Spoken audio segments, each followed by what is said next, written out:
여러분 안녕하십니까? 지난주 인도네시아는 아주 긴 연휴였습니다. 따라서 수요일 저녁부터 반둥이나 분짝 등지로 나가려는 차량으로 무척 붐볐습니다.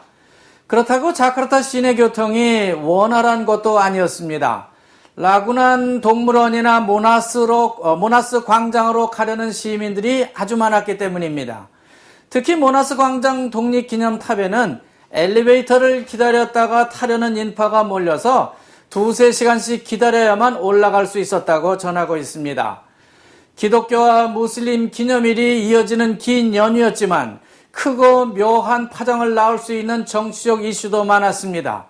따라서 오늘 뉴스는 조코위 대통령의 파푸아 새시대 선언, 민주당 소라바야 전당대회에 얽힌 전국 전망, 족자 차기 술탄 지명을 둘러싼 왕족들의 내분, 군부의 카페카 갭 요구 및 여군 처녀성 검사 인권 침해 논란, 동남아 보트 피플 처리 문제, 불법 체류 외국인 조사 단속 뉴스를 중심으로 전해드리도록 하겠습니다.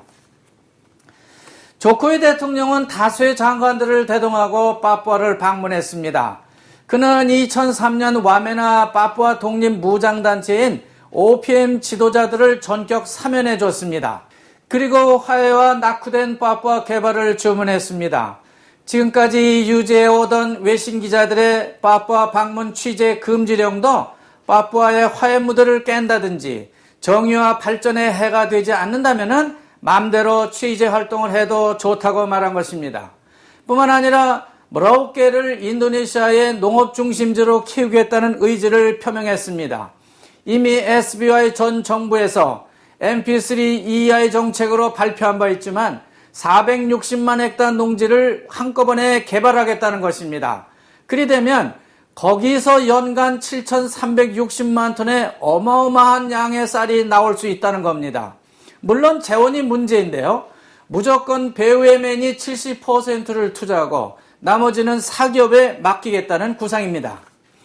조코위 대통령은 파푸아에서 돌아오는 길에 수라바야 민주당 전당대회에 참석하고 있습니다. 하지만 조코위 대통령의 전당대회 참가는 뭔가 오해를 낳기에 충분한 행위였습니다. 그것은 SBI 전 대통령이 수차례에 걸쳐서 메가와티 총재에게 화해의 메시지를 전달한 바가 있는데다가 바로 전주에 초청을 했는데도 불구하고 메가와티 총재가 거절을 했기 때문입니다.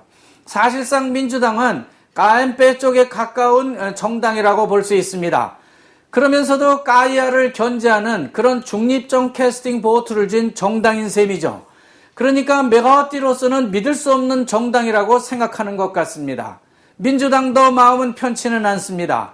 그것은 골가르당과 빼빼빼당이 양분된 채 지방선거가 코앞에 다가왔기 때문입니다. 지금 선거법상으로 보면은 두 당 모두 후보를 낼 수 없게 됩니다. 그래서 선거법을 빨리 개정하자고 하는가 하면은 또 뭔가 해법을 찾아줘야 하지 않겠느냐, 아니면은 걸림돌이 되고 있는 현 법무부 장관을 빨리 경질하자는 주장이 오가고 있는 것입니다. 그렇지만은 양당이 지방선거 후보를 내지 못할 경우 그린드라당은 어부지리를 얻을 수 있게 되기 때문에 아무리 두 당이 KMP 소속이지만은 이 문제만큼은 소극적으로 대처하고 있는 게 문제입니다. 물론 빼대빼당은 여소여대 정국을 만들 수 있는 절호의 찬스를 두 당이 만들어주고 있는데 구태여 나설 필요가 없다고 보는 것이죠. 그렇게 되면은 민주당의 캐스팅 보드는 무기력한 카드를 쥔 꼴이 되고 맙니다. 따라서 민주당은 어떻게든 메가와티의 마음을 돌려보려고 노력하고 있는 겁니다. 하여간 민주당은 메가와티가 안 되면 조코위 대통령이라도 잡아야 합니다. 외면상으로 볼 때 민주당은 어렵사리 조코위 마음까지 잡은 것 같습니다. 그런데 문제는 사전 조율 없이 민주당 전당대회 참가를 강행했을 경우입니다.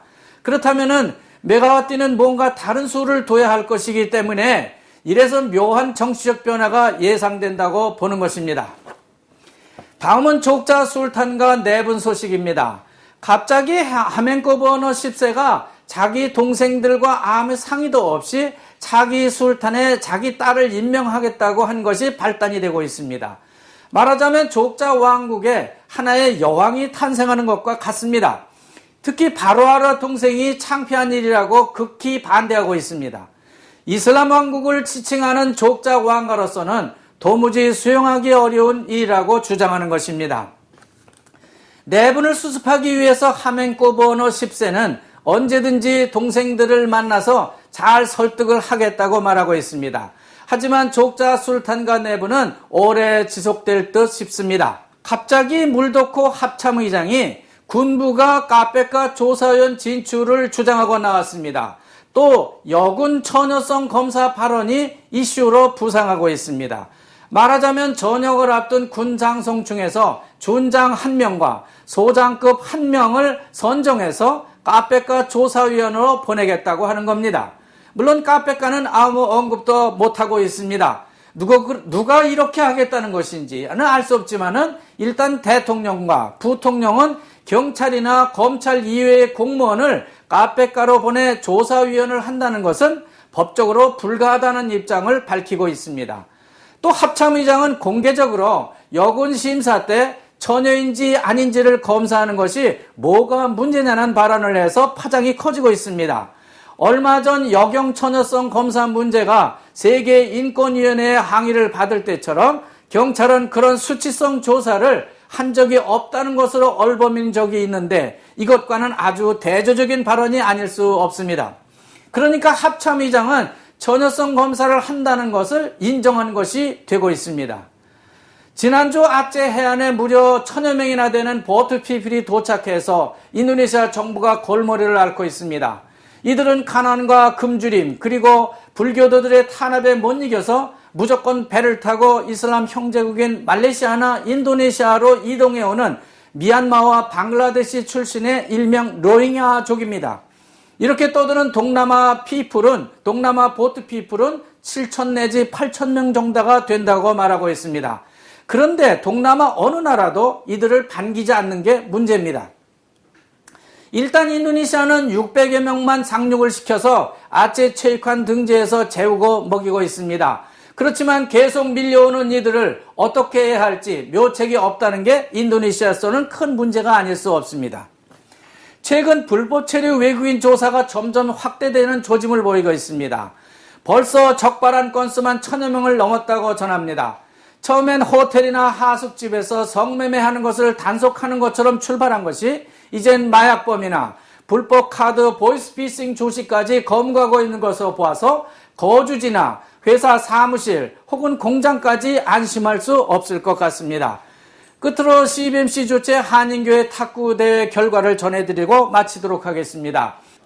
지난주 목요일 한인 1000여 명의 기독교인들이 모인 가운데 18개 출전팀이 열띤 탁구 경기를 벌였습니다.